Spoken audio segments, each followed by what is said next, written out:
Welcome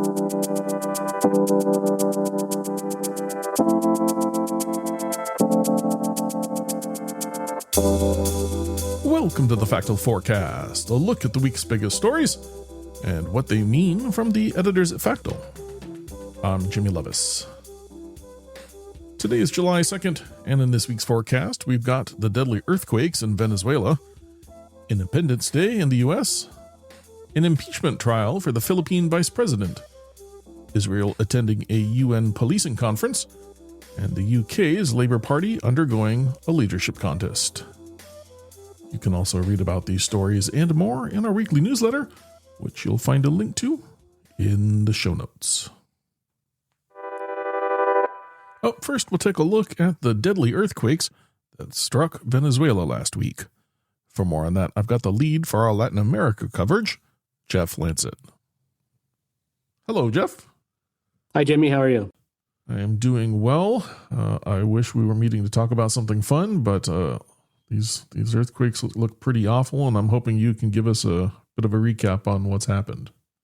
Yeah, in our time at Factal, this may end up being one of the worst, if not the worst, natural disasters we've seen. Last Wednesday, there were two earthquakes within seconds apart. One of them was a 7.2 magnitude, and the other was a 7.5 magnitude. They struck the north central area of Venezuela. Shaking was felt in the capital of Caracas, and a lot of the damage was done there, as well as some of the coastal towns, especially the town of Lovaas.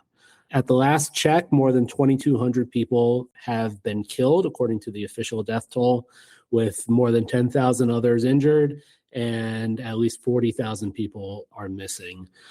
So this has been a terrible tragedy at an especially interesting time in the country's history. Well, what about the latest? Has there been any new developments you can tell us about? Yeah, the ongoing rescue efforts have been heroic.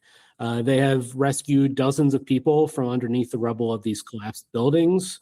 And we have seen true tales of unbelievable humanity. Some of the videos that we've seen of people being pulled out of this rubble will really touch your heart. At the moment, there have been a lot of teams on the ground rescuing, providing food, shelter, and water to people who aren't necessarily injured by the earthquakes, but they have been left homeless or no place to go. So right now, the rescue efforts are underway and ongoing, and they will continue for some time. Well, what kind of reactions have you seen to this disaster? Well, internationally, there was a lot of outreach, even from countries that don't necessarily politically align with Venezuela and its socialist regime. For example, the U.S. sent troops and search and rescue teams to the country to help rescue these people that were stuck under the rubble. We've seen a number of different countries as close as El Salvador and as far away as Qatar providing help in the region to try to find these people and provide any sort of semblance of normalcy for the people who had to live through it. On the ground, though, the people who live in Venezuela, they have reached a point of anger for a lot of these people. Some of the people have felt that the government response is lacking. There have been anecdotal stories of people. They have had citizen-led rescue efforts that have done more than the government rescue efforts. And so we are seeing that these people maybe are starting to use this as a potential for a anti-government protests. There's been talk of that, and there's obviously the talk of Maria Corina Machado, a leading opposition figure who had left the country in the previous months. There has been talk of her trying to return to the country to provide people with help.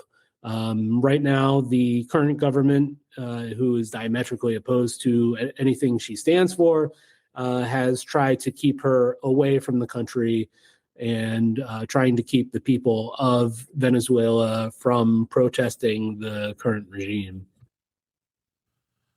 Well, so considering all that, what do you think folks ought to be watching for next then? Yeah, so if some of the people who have been affected by this earthquake tragedy start to gather in the streets and start to protest in Venezuela, that is something that would be pretty unprecedented. We would see those types of people to get out on the street and try to protest. What they say has been decades of incompetence and decades of not caring for the people, ignoring building codes, and enriching themselves and caring less about the people of Venezuela. So this is a turning point in the country's history for sure, and it comes, just a few months after the deposing of Nicolas Maduro, the president, when the U.S. held that operation to take him into custody and bring him into the United States to face charges. Well, Jeff, we'll have to pause there for today, but thanks so much for getting us caught up. Always appreciate you keeping such a close eye on the region for us. No problem, Jimmy. The United States is celebrating its 250th anniversary on Saturday. Major celebrations are planned in Washington, D.C. and across the country. President Donald Trump has hyped the milestone since his election in 2024, promising renovations and celebrations in the nation's capital. A Great American State Fair is underway on the National Mall, with booths representing all 56 states and territories. The Lincoln Memorial Reflecting Pool has also undergone a $14 million renovation ahead of the celebrations, an attempt to make the water appear more blue. More events are planned for Saturday, including an IndyCar race and an attempt to set a world record for the largest fireworks display. At the same time, groups including Women's March are planning protests against the Trump administration.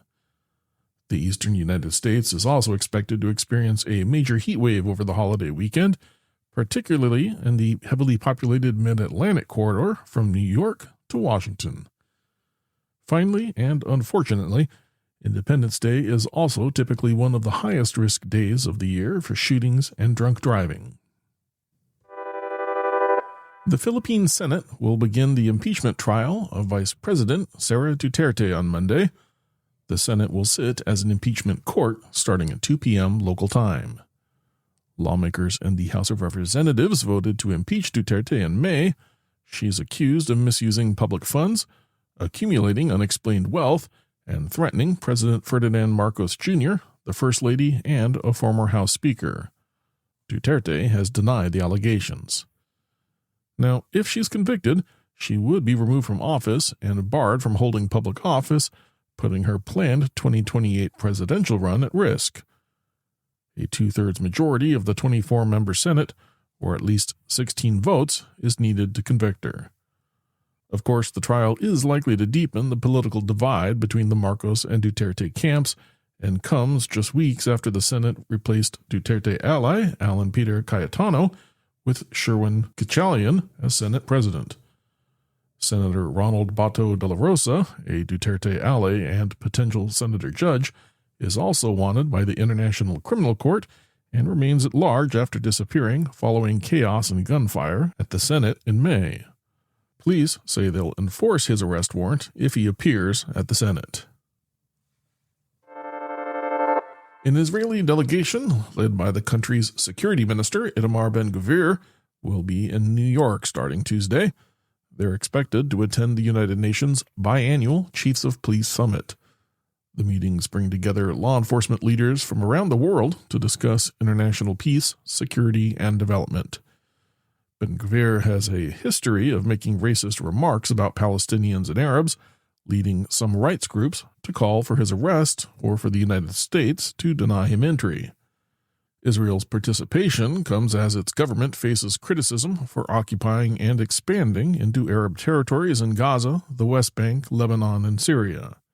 Ben-Gvir has also taken part in marches by extremist Jewish groups and made statements supporting Jewish supremacy over Arabs. Now, the United States is not expected to take action against Ben-Gvir or the Israeli delegation because of its long-standing alliance with Israel, one that has strengthened further under the Trump administration. Finally, despite New York City Mayor Zoran Mamdani's previous threats of using his authority to execute international arrest warrants against Israeli officials accused of involvement in war crimes, He's yet to comment on Ben-Gvir's visit. Several Western countries, including the United Kingdom and France, have barred Ben-Gvir from entering and have frozen his assets. Britain's Labour Party will begin accepting nominations next Thursday to choose its next leader. The winner will replace Keir Starmer as party leader and become the country's next prime minister. Starmer announced his resignation in an emotional speech after facing sustained pressure. Since winning a mandate with a landslide election victory in 2024, he has faced criticism over his leadership style and a perceived slow pace of change. Pressure grew after Labour suffered major election losses across England, Scotland, and Wales in May. Starmer's longtime rival, Greater Manchester Mayor Andy Burnham, is seen as the leading candidate after winning a seat in Parliament. If no other candidates enter the race, Burnham would become Labour leader on July 17th. If that happens, the handover from Starmer to Burnham, in which the new Prime Minister would seek permission from King Charles to form a government, would likely take place on Monday, July 20th. Finally, Burnham has already begun to set out his vision for the future. That vision includes moving part of the executive outside of London to Manchester and a new program of social housing construction. As always, thank you for listening to the Factal Forecast. We publish our forward-looking podcast and newsletter each Thursday to help you get a jump start on the week ahead. Please subscribe and review wherever you find your podcasts, and we'd love it if you'd consider telling a friend about us. Today's episode includes work from Factal editors Owen Bonnerts, Clara Ipwainam, Ahmed Namatala, and David Wiley. Our interview featured editor Jeff Landset, and our podcast is produced and edited by me, Jimmy Lovaas. Our music comes courtesy of Andrew Gosby. Until next time, if you have any feedback, suggestions, or events we've missed, drop us a note by emailing hello@factal.com.